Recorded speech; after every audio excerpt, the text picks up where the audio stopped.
Alrighty, guess I'm live here, and I guess I'm live here too. Hello there. Hello, everybody. I will wait for a few participants to join first before I actually go and start talking. Hi, hello. The people are joining. That's awesome. And we are gonna talk bilingualism and multilingualism today. Right. Hello, hello, hello, hello. Hello, everybody. I see a lot of teachery accounts. Um, Basically just as usual, as really, really great. I am here a little bit early, I guess. Yeah, that's 1 minute before the stream is supposed to start, but that's totally okay, right? We are just basically blabbering for 1 more minute. I'm explaining to you that I'm streaming to here. Hello, YouTube. Hello, VK. And I'm streaming to here, which is the Instagram, right? Like, hello, Instagram. Hello, hello, everyone. I'm Marnie. I think you saw me before. I do a lot of this stuff over here. I speak for the Sky Teach community quite often.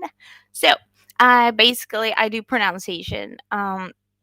The pronunciation show you may have seen before, but also today I was called to talk about my major, which is so surprising and so weird. I major in cognitive neuroscience, and that's what I do for life basically. Right now, I'm mentally preparing for embarking on a PhD journey, which is promising to be great, of course. So, just looking around, just trying to see what things are out there for me to look into, for me to research. And yeah, bilingual and multilingual brains. The neuroscience of learning is basically what I've always been doing research at. So, very happy that you're here and that you're joining. Okie doke. Well, I guess we have quite a bunch of you beautiful teachers here, or learners. I mean, everyone's a lifelong learner, aren't we? So let's go. Let's start. I've already started. Introduced myself a little bit. Uh, First language is American English, but that's not the only one, right? So, as a lucky possessor of a multilingual brain myself, I know what I'm talking about. I lived it, and I'm really, really happy to share. Do not know about you, but I'm here to, like, with a really, really good feeling. I'm really, I was coming here, starting all of that stuff, and just thinking of how happy I am to basically share the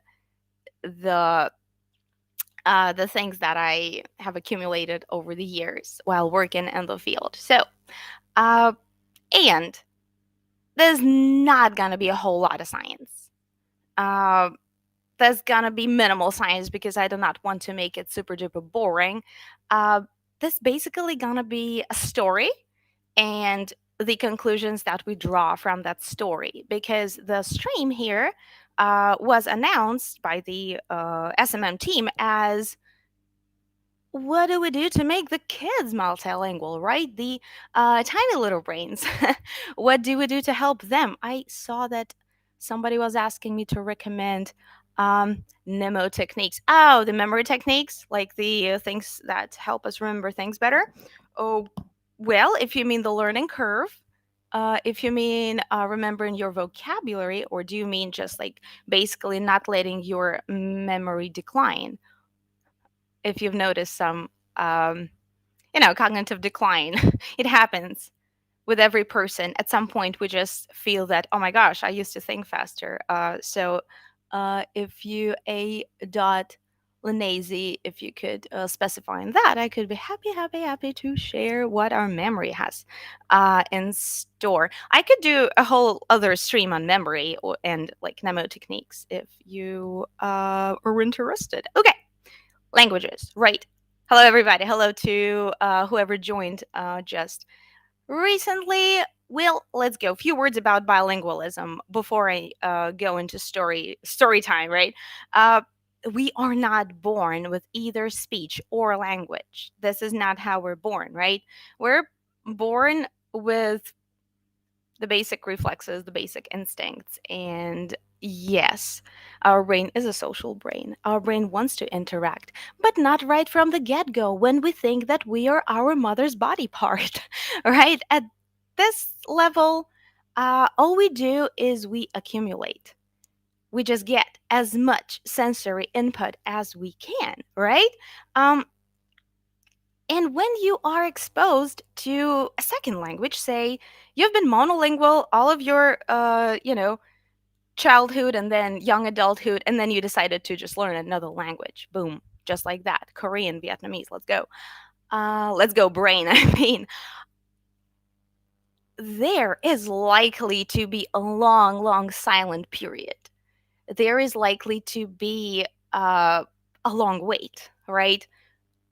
From when we come out and our brain structures are so underdeveloped to when we actually start producing some speech, oh my gosh, it's a long way there, right? It's a very long journey. We've got this receptive phase going on for, it varies from 1 year or even less in some individuals to much longer. My son was not actively talking until he was 2.5, 3, I would say. Again, you will know why. That's a little spoiler alert here. Um, do you guys think language acquisition actually begins with the first word? Do you think the moment we say mama or dada, that's when the language acquisition began? You can just like tell me a yes or a no. Like, tell me what you think. Like, is that a positive? Is that a negative? Because as I already mentioned, first we accumulate a lot and then we start producing, right? So the first word, it's related to a so-called early production phase. You start producing speech, single words. You practice those like little clusters of sounds first, then little words. Well, everybody knows what a baby's brain undergoes when they are there, looking at you, babbling something. Well, they're just trying to imitate. That's all they do. No, it's not really communication. Then speech starts to emerge. Then they start making sense of that, right? And you, in your second or third language journey, your brain does exactly the same thing. First, you're really quiet, right? Would you guys agree that you don't really start talking in your first language class? Try to think of your first language class that ever happened. Were you trying to talk? How much did you say actually? Were you repeating words? What did the teacher want, like, and expected for you to do? So I just want to recap a little bit there. And yeah, from when we accumulate a lot of input to when the speech starts emerging, it can be a long wait, right? Uh, so differs in different individuals. It's a case by case basis. So in case your learner is just sitting there being quiet, you don't really need to push them much. You more need to motivate them because language comes from a place of good self esteem and zero anxiety. So, if we create the perfect conditions for that, then oh my gosh, you're a born teacher, right? Has anybody been asking me anything? Reading skills? Oh, thanks for participating. I just started scrolling the chat.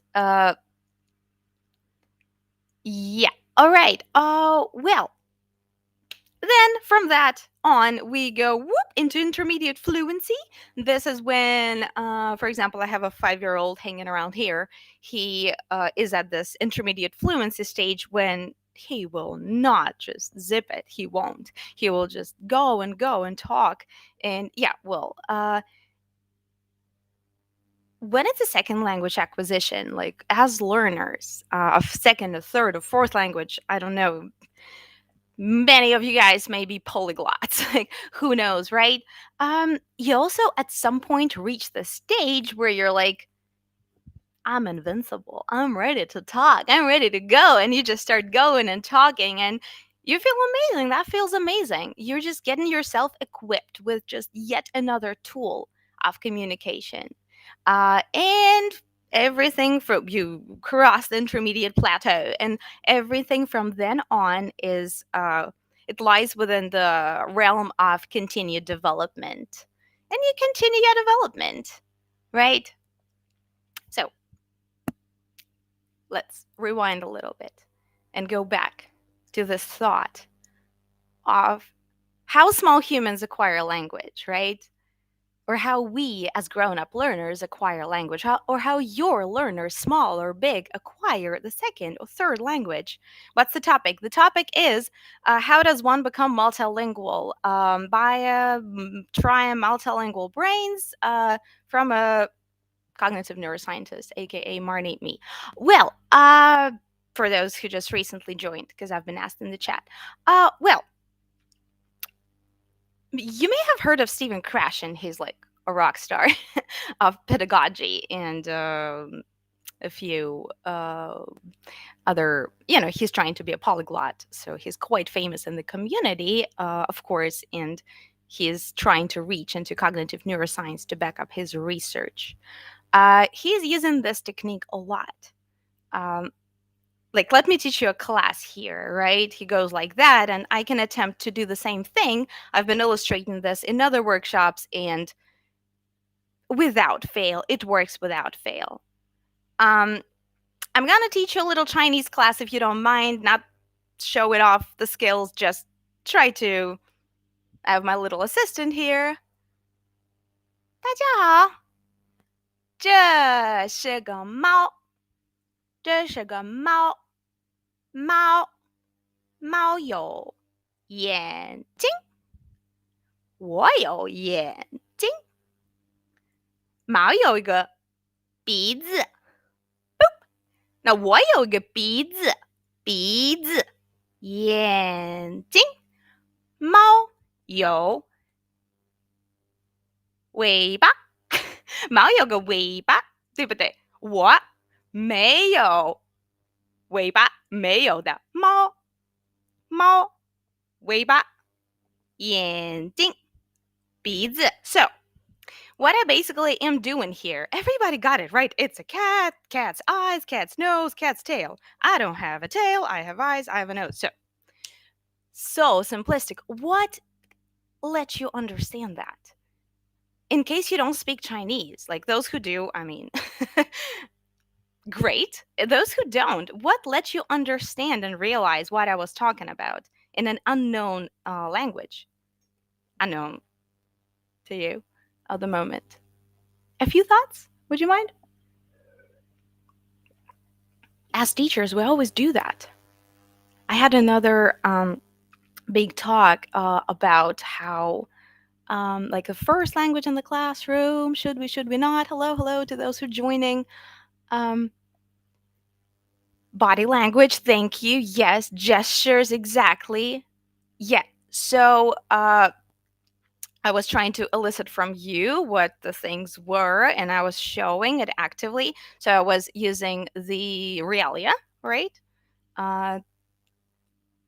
Oh, yeah, well, so basic gestures. And I had an object, right? A real life object. And I could say, like, oh, that's a cat, and Yanting eyes, right? And all the other things that was so clear to you because it made sense. It was comprehensible input. This is how a baby learns, right? In case I would go, 我这里有一个猫，猫有眼睛，猫有鼻子，猫有尾巴，那我没有尾巴。Will this class teach anything to you? I guess no, and you will likely to just like click out and go, that's a bad teacher. And she just says something like, I don't get it. It's not comprehensible, right? And when it's not comprehensible, you don't want to learn it. You don't want to know anything else about it. So all input has to make sense. By all, I mean that it has to make some sense to you. Like here in the cat that has eyes, nose, ears, and a tail, everything was 100% clear, I believe. Uh, Maybe you didn't understand how to say this is. Maybe you didn't understand how to say has. But those are like little details that we can overlook for a while, right? Because our focus is the meaningful words right now at the beginning of the acquisition. So, well, yeah, it has to make sense. If somebody just like drones in that language to you, I don't think you will love that type of classroom. Kids don't like that too. So, in case you're teaching small people something, better show them things and let them touch things and try to integrate all senses when they're learning. I mean, it's nothing really like nothing new, right? I did not make a big discovery here. Everybody who has been teaching for any amount of time here knows that. Somebody says "привет." I know "привет." Hello. Okay. So story time, because I have a long stream today. I'm planning to be here for quite a while. Me personally, I was one of those babies who heard different languages since age 0, and the primary input was my mom and my dad, who come from different cultures. So I'm a third culture kid. My mom is Russian. My dad's German. So my mom basically learned how to speak German. They spoke German, but she tried to speak Russian to me. I was like doing it until the very young age when I entered preschool, which was American English. And we moved a lot as a family. My dad got different, jobs all around the place and like around this little globe. I'm really glad to connect to this chat. I'm so glad to be given this talk today. They're like dear to my heart. Awesome talk. Bilingual, trilingual brains for those who have just joined us. So yeah, and all this silent phase, all this silent stage, I was just getting all this input. And then when I had to actually talk, they expected a different language out of me. I don't remember that, but they said I was a little confused. Not for long, like kids overcome this very long. My story is a little bit like, I would say, not perfect, because I lost proficiency in my two first mother tongues. Like, I consider English my first now because I speak it to my family now and I find difficulty communicating in those two. And I have English as a strong one and Chinese as the next strong one. Uh, the other two are kind of going back and forth. But again, with proper amount of diligence, anything can work better. Okay, so me aside, because I'm here to talk about the case of a young little person who lives with me. I'm not bringing him here. I don't know if you want him here. Next time I may, but I need your help in education. Well, we're streaming about education. This is a great community to be at. Always ready with hands-on tips. I use Supova 5966. Thanks for the comment. So my kid is a simultaneous bilingual with a twist. There are simultaneous ones. That's when you acquire two languages at the same time and you're equally proficient, more or less, equally at both of them. And there are sequential bilinguals who, like you guys, you're listening to this talk in English, you probably have a whole different mother tongue, right? I know that's a community for more like Russian teachers because Skyeng is more of a European oriented school.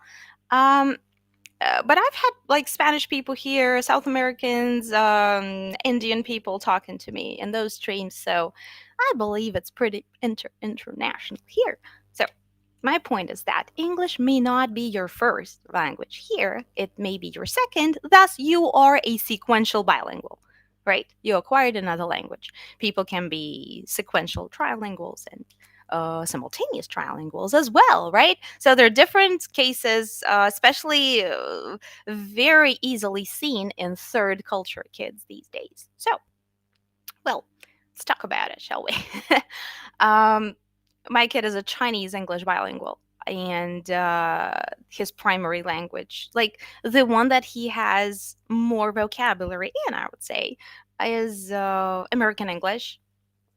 That's what we talk in the family. We do not do this like one parent, one language thing, which I will talk about later. It's really good. We just don't do it.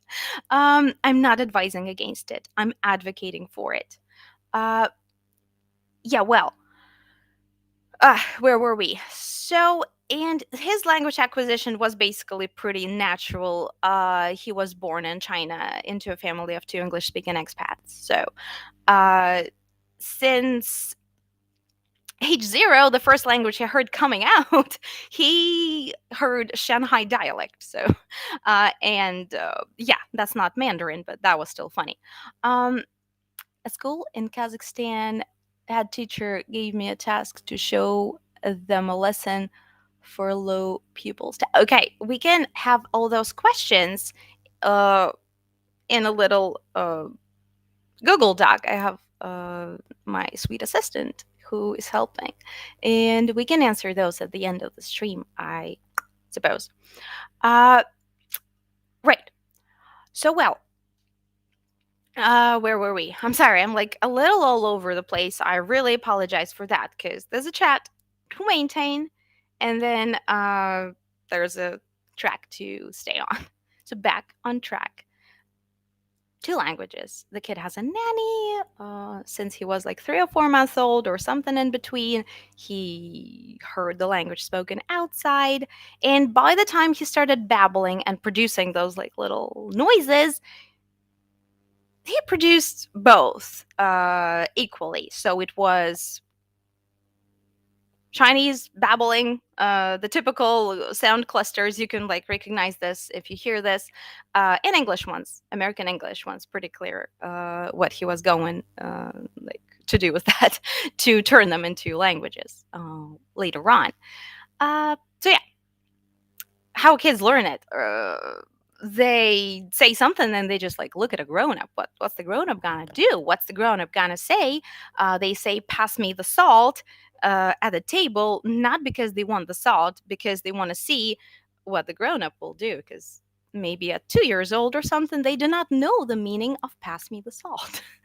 Right? They say, "Pass me the salt." They see a grown up pass the salt, and they're like, that's what it means, right? It's more of that type of language acquisition.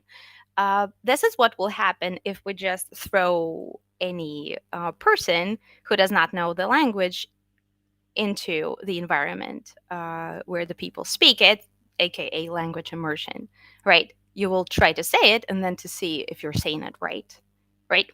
Okie doke. Moving on. At this, okay, around age 1, he we took him to see grandparents, and he realized that, oh, those people speak in weird tongues. I don't understand what they're saying. He wasn't eager to play with them. By the end of the vacation, he kind of warmed up to the fact that he doesn't get it, but he's happy to be entertained. So, a very important factor here, if a person is meaningful to the child that you're planning to grow into a little multilingual person, because like a mother's or a father's input here is just, you cannot underestimate that. It's just tremendous, for the simple fact that they cannot not talk to you, and they will, right? Whatever you're saying to them in any language, they will talk to you. There are some challenges how to keep that up, but again, jumping into that a little bit later, potentially, while we'll be discussing things. So, right. English. Oh, necessary to emphasize that there are a tremendous amount of an argument confirming of a fact that it's instinctively for you to look on the other side while you're speaking or communicating. Oh, you mean I'm not turning my head? I have 2 devices. We're restreaming. That's why. Yes, of course. But it's like I'm trying to look here and here because there are multiple platforms. I'm sorry. It's just part of the job description here. Yes, of course. Right. Staying focused here, switching attention. A good quality of a multilingual brain, isn't it? Switching attention a lot. The kid's doing good. He is at a brilliant age of 5 years old, and he can say whatever he wants in um, both English and Chinese. And one more thing, we have one person in the family who it's a great grandma who only speaks Russian, and he was really eager to talk to her. He was really like fascinated by her personality. He really wanted to talk to her. And you know what? He speaks basic survival Russian with a heavy American English accent, but he gets his point across, which is why, again, never underestimate the role of a caregiver, right? The primary person who is taking care of them and teaching them the basic skills. That's super important. That the language would not come from a stranger that they will not want to talk to, even if it's their teacher, right? There must be connection, there must be a bond there. Yeah, I'm not consciously teaching him any German because that's a bit of an overload, but he's always curious. Whenever I start speaking German, he will like make big eyes and look at me like I'm an alien or a spy or something and try to understand what's going on, basically. Oh, he knows it's German. He knows, like, he's part German, but that's very funny. He's eager to learn. He gets it that there are languages now. Up to the age of like 3.5, way into 4, um, he did not know he spoke different languages. He was just switching them. He had no idea. And later, he was like, Mommy, what is this in Chinese? I'm like, how do you know you're speaking Chinese? That was funny. There's a question here. Does he distinguish between languages? Doesn't he mix them up? Yeah, that's another thing. A lot of bi and multilingual kids do. I'm just gonna give you a little, but mine doesn't. It's he plays with the language. He tries to like squish words together just for fun, which gives us the idea that multilingual brains have a better, just hunch at understanding languages, just a better feel for the language, because they start unconsciously comparing syntax and grammar structures and such, right? Again, later about the perks. Imagine a monolingual family. The primary caregivers, let's say mother and father, speaking one language, extended family speaking the same one, people outside speak the same one, TV speaks in the same language. That's a lot of, sense of security. It's great. Everybody understands me when I say something. Awesome. Monolingual environment, right? You're likely to get great broad vocabulary, very nice expressive figures of speech by the age you're like 5 or 6 by upon entering school, right? Formal education, which differs in different countries, of course. And okay, imagine, I don't know, you have a grandma who speaks a dialect of your language. Like, not the language, but a dialect, a very common thing across Asia, for example, or India is in Asia. I mean, like Southeast or South Asia. You want to talk to your grandma. You want to open your mouth and speak, and you unconsciously imitate what she's saying clearly. So you will grow up to be a bilingual person who speaks a language and a dialect of your language. That some dialects are so far away from the initial language that they are basically a whole different language. Let me take a thank you so much. A lot of talking. All right. Then carrying on, right? Well, imagine that family has like one of the parent comes from this culture, their mother culture, where the extended family resides and they live in that country, but the other parent is a foreigner and they speak their language, and child hears the one parent, one language approach, right? Where most families I personally know, like our friends, utilize this approach where one parent speaks one language and the other speaks the other, duh. Well, in case you're, I don't know, a French-Norwegian couple, one person will speak French, the other Norwegian, depending on where you live. You might learn the languages of each other, or you might speak English as a common language, which gives the child the third language, right? And they're totally okay with understanding it. They might not speak it because it's like the code for their parents to talk to each other, addressing that question about mixing up languages. Well, some do, some don't, right? And well, mine doesn't, and that is a stumbling block, honestly, in his tiny little life so far. I will look at the question later. Wait. When he sees a person who is typically Asian, little voracious boy, he speaks Chinese. And when the Chinese person starts talking in English to him, if he does not know a word, like he cannot come up with a word that he wants to say, he will just shut it out. Like he will just stay there quietly and not talk at all because you only speak Chinese to Chinese, right? And you only speak English to others. And if it's his German side of the family, he's okay with speaking English or trying some German.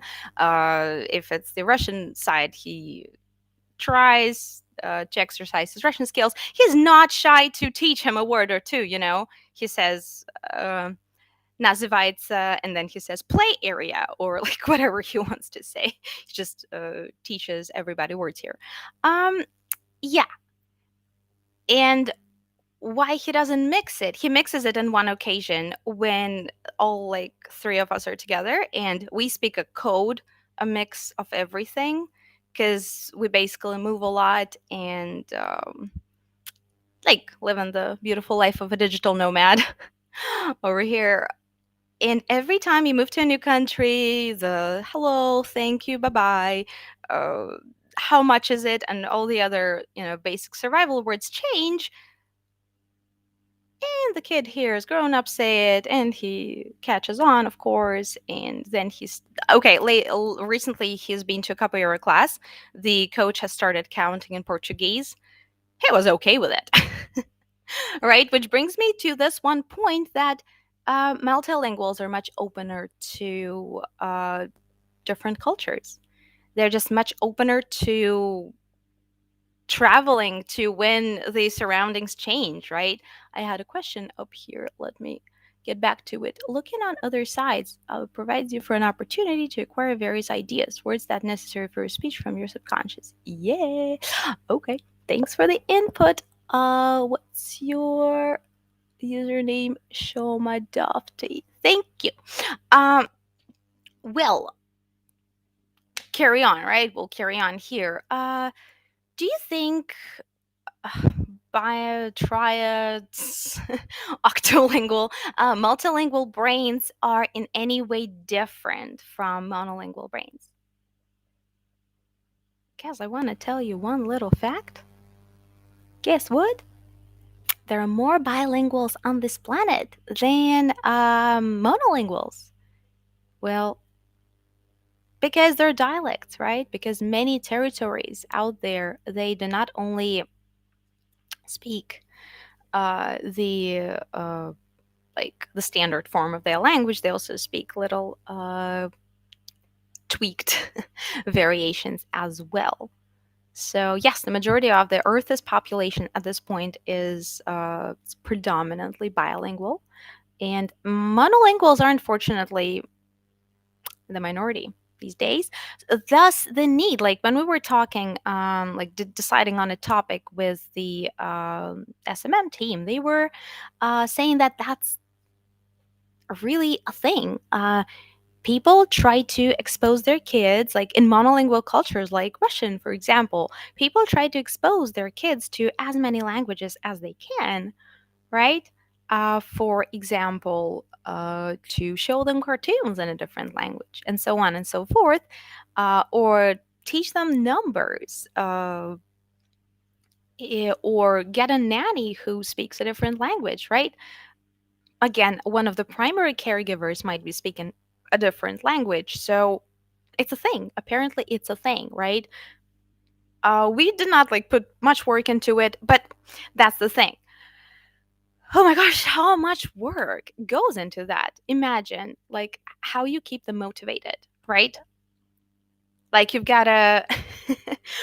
Oh, here's one thing that keeps popping in my mind, and I kind of forget to say about it.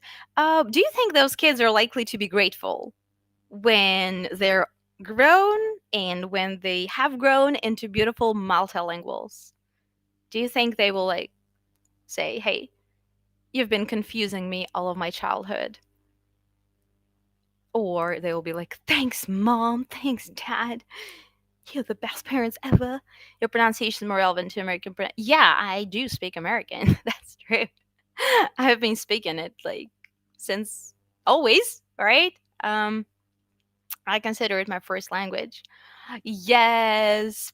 Somebody said yes. I hope you're saying yes to the good side, to like, yes, I can speak Spanish and Swahili and Hindi and French and everything, right? And thanks for making me that way. Uh, you may forget your languages that your parents have put into your brain with so much work, like I did. Didn't entirely forget. I still have some pronunciation, which, like in German, I have native pronunciation, but I speak okay whenever I'm called to speak on a very complicated topic. Uh, I might sound like a retard, but we don't talk about it here. Uh, what do you need to become a tourist guide? Oh, that's an interesting question. A little bit off topic, isn't it? Um, do you need languages? You basically need to travel or to live in a cool touristic place. If you're from one of those places, that's what I think. I don't know. Like, it's a little off topic. I'm sorry. We're talking by multilingual brains here, right? So, yeah, even if they forget the language, they will still have all the perks, all the benefits of what a multilingual brain holds. It's basically faster brain, to put it in a very simple way, higher neuroplasticity. Um, I hope you guys heard the term that our brains are plastic, that our brains are sort of malleable, right? That they're changeable. It's possible to rewire. Sorry, I just got here. I didn't know. Yeah. No problem. No problem at all. It's okay to ask questions. Totally. At the end of the session, we will specifically devise some time to do that, right? Yeah. Well, they are likely, and that's scientifically proven, MRI scans. Lots of people went into that scanner and got out of it at the other end, and the scans showed that, I'm kidding, they get out at the same end, right? As they get in. Well, that they are better at problem solving, that they have better logics, right?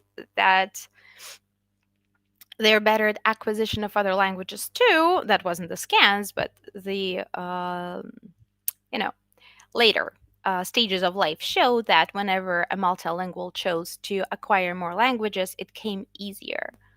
Uh, I guess you heard about this one. Have you heard that once you learn like one, two, three, the fourth one's easier, then the next one's even easier than, the previous ones. And so it all snowballs into a big pile of being a polyglot. And well, that's just cool. I don't know. I admire people who speak 7 languages.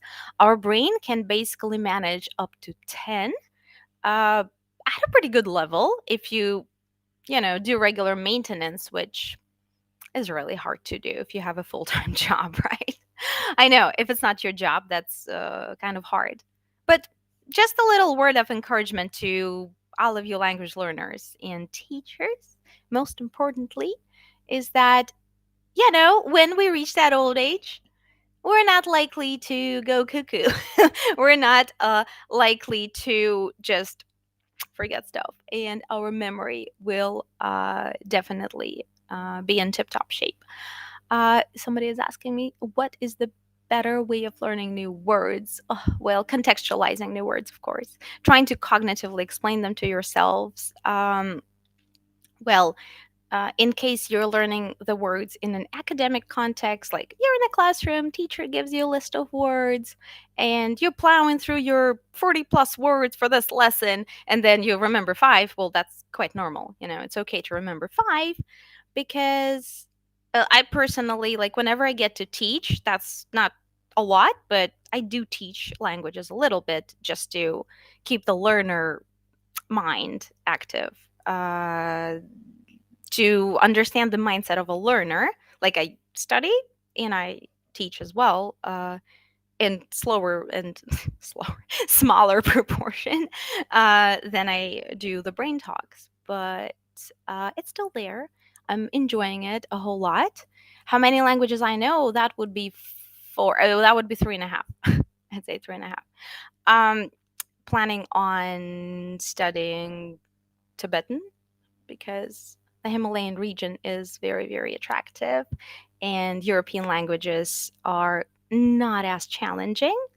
To a brain scientist, I would say, not trying to be show offish or anything, but uh, it's really easy to learn French or Spanish, right? And there are categories of levels of how hard the languages are. So the harder, I would not say all European ones, I mean Germanic ones and Romance ones tend to be slightly easier. What to do if one of your students is more successful than another, but the second student strives to become successful, so again, because of his mind. Um, oh, you mean that the person has motivation, but uh, their cognitive abilities are not quite there. They cannot remember things. I do suggest, I probably didn't finish a sentence like 5 minutes ago. Communicative approach is what I use when I teach, and that's what we do in the classroom. As you're saying, so one person is on top of the world, another one is lagging behind, and they're trying, but they just can't. And they bump into that wall of no, I can't. It might be psychological, right? Try to address the issues that are underlying self-esteem, anxiety, all of those. It might be just that, well, we need to know the age, we need to know the level, we just need so much more context here. uh Show mom. You have a lot. Well, the person who wrote a big comment, right? I hope you excuse me for botching your name. Well, so back to the perks. Better logics, faster problem solving.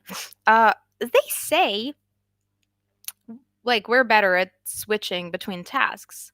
Maybe, but attention span is not amazing in this case. One thing I really noticed, because I have a lot of friends who, like, whose kids speak four, because they are expats from two different countries, they live in a third country, they speak English to each other, right? So that's four, each of the parents' languages plus the language of the environment plus English as a common language. And I mean, everybody speaks English at this point, right? Well, they do have quite good attention spans, and they do have quite a great ability to switch between tasks, because the switcher in your brain, yeah, you have the switch. That's true. That's a specific zone that helps you do that, and it forms for a while. And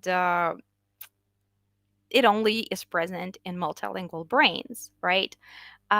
Which makes the whole network operate in a little bit of a more efficient way, right? So yeah, easier acquisition of other languages, neuroplasticity. Not gonna lose your mind at an early age. Woo, that is a great reason to stay in this career. May I ask you to give my account? My account is under construction. I'm trying to turn myself into a brand. I'm employed at a pretty well-known company who do not want some things disclosed, so I'm trying to steer clear of that and to establish myself, like my own thing. And that's why I'll start sharing. Yes, multiple people have been asking me to do that. I know. We're going there. Thanks for asking. All right. And okay, better logics. Just being okay when another person speaks in a different language to you, not running away from that, right? As a child, specifically. What challenges are there? Any ideas, you guys? Like, what can be challenging if you have a multilingual childhood, a multilingual brain in general? Anything that's hard? While you're thinking, I'll give you a little uh, life example. So, as a person, you know, not a friend of a friend, a person that Stephen Krashen talks about. I'm a big fan of Stephen Krashen in my guest so far. He's a pie. He's very old at this time. Well, so hypothetical situation: Mexican immigrants, third culture kids born into the U.S. life, right? And they are going out in the world. They're flying the nest. They go into school. They go into activities. They're meeting their little friends over the pizza, and they're speaking English. They come back home. Guess what? They're speaking English, American English again, in their Spanish speaking household, right? Mexican Spanish. And well, that was a girl, and that girl, you know, her dad consistently talked to her in Spanish through her whole childhood. It was Spanish only rule in the house. Because sometimes it's very easy to lose your mother tongue. I'm a living proof. Um, right. And at some point, there was resistance. At some point, there was a pushback. There was like, I do not want to speak Spanish. We're in the USA. USA is a free country. I want to speak English. Her dad opened the door, so it's like a proverbial story now, and he said, that outside the door is the USA. This here is Mexico.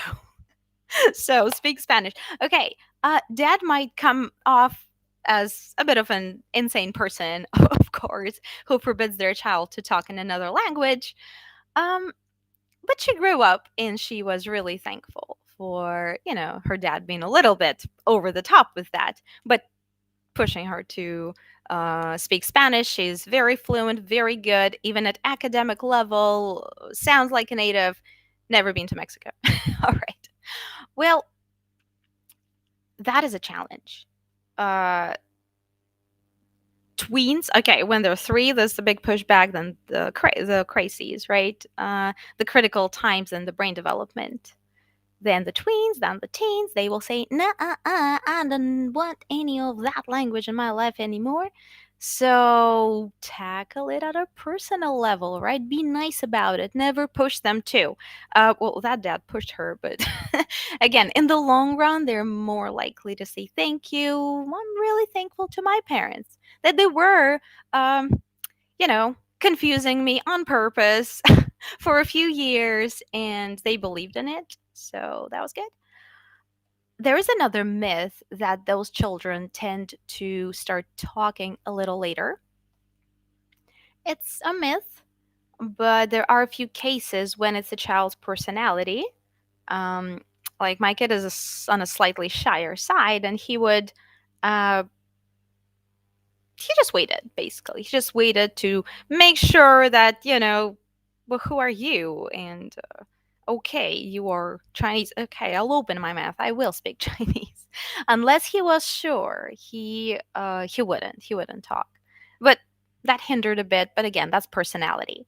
Uh, Keeping the languages afloat in case it's not a naturally happening circumstance. Right now, we're outside of China. All the communication that's happening is via the internet, so with the friends or online classes or me. And he was so resistant to speak Chinese to me. He was like, no, not having any of that because you speak in English. And he always told me, please speak English. Right? And to not speak any of that because you're not that. And he gets it, right? It's like a bit of a cultural code. Um, By the way, fun fact that when he gets emotional, he gets a little bit of an Asian accent in his American English. That's sweet. Uh, hi. People are joining. We're kind of wrapping up here. The talk was buy in multilingual brains, buy, try. Tired of saying the buy, try multilingual brains. I will save this stream. So in case you have just joined, I will click the save stream, and you will have a chance to watch it later if you want to. Right. So you may drop the questions if you have any. I will look at my little document here. No questions. Oh, yeah, there's a question. Please, what's the best way of learning new words? How many languages do I know? I think I answered all those questions so far. Right. What's the subject? We're wrapping up here on the subject of buy, try, multilingual brains. Um, I'm a cognitive neuroscientist, and I'm here to speak about brain and language learning, in particular in small children, language acquisition, sequential and simultaneous bilinguals, and multilinguals. Yeah, that's the topic, right? Okay, do not want to reiterate that much. So if you're recently joined, I don't think anybody stayed for the whole hour. That would be pretty hardcore. Well, it's hard to keep the language afloat. I'm going back to the point where I was saying that well, we're traveling now, we're outside of China, we used to live for, a length of time, a very long time, anywhere like longer than I've ever lived anywhere. And cartoons, language classes, he finally warmed up to the idea of speaking Chinese. To me, English does not need any boosting because that's his first, like the strongest, not the first. They're pretty simultaneous there. And he just feels a bit warmer towards it. That's it. As for the third one, as much as he encounters his great grandma, well, he will keep up the interest. He will stay motivated, right? He will keep up the level of Russian that, well, she's there to offer. She's such a great soul. Well, and he's really, really willing to learn German. Because again, he hears me speak it and he hears other family members speak it. Bear in mind that your English level is so and so on a processing of a high band, but the magnificent fact here is that it's up to your beautiful smile. Oh, okay. I didn't quite get what you wanted to say. Thanks. I'm smiley. Yeah. It's back to the times when they carried guns in America. I keep smiling. Right. I'm friendly here. Woo. All right. Well, in case you have any more questions, drop them in the chat.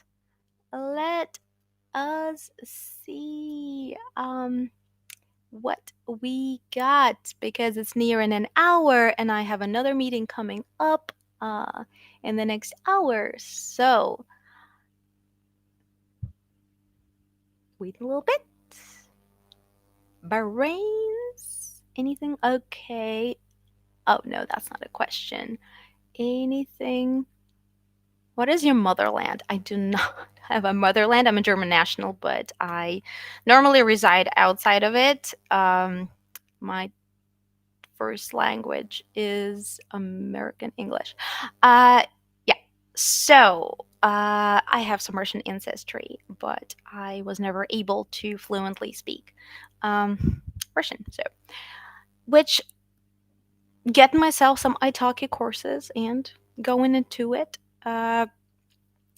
So basically, a third culture kid, multilingual, and digital nomad. So no motherland per se. Okay, in case you guys don't have any brain questions, I will be having another brain stream. I will not talk about my kid, but I mean, like, as a neuroscience mom, I have to, like, when he started babbling, I was like, no, this is not cute. This is interesting. Everybody thinks it's cute. I was charting. I was like, because PhD is there, right? I was thinking of what things I can research there. And with a multitude of expat friends and their kids speaking multiple languages too, it's a great field for research. Multilingual, can't talk anymore. Multilingualism is on the rise these days, and yeah, majority of the earth is bilingual, as I've already mentioned. For those who have just recently joined, I will save the stream. For those who have stayed and stuck around for the whole length of this, oh my gosh, you're heroes. uh, you will be able to rewatch it later. And yeah, I'm gonna be checking out, attending to other things in my life. I'm pretty sure everybody here has a life to attend to as well. And yeah, I'm gonna be having another one of these in November, talking more about the brains, right? I'm also in Sky Life. I am holding a brain classes there. I'm just teaching people about how brains work and how to basically hack them.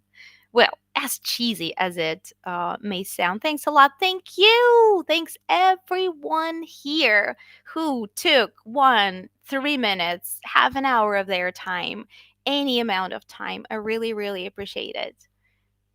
This topic is just my favorite one, and I love speaking about it, and I can ramble forever, but I don't think anybody of you will want that. All right. Well, great fun. It was great fun. Thanks, SkyTeach community, always for having me. And yeah, we'll see you next month. The pronunciation show, more bilingual brains. Bye. Bye, bye, bye, bye, bye, bye. Bye. Everybody have a good day. Bye. And bye to YouTube here and to the VK community. See ya. See you next month. Bye.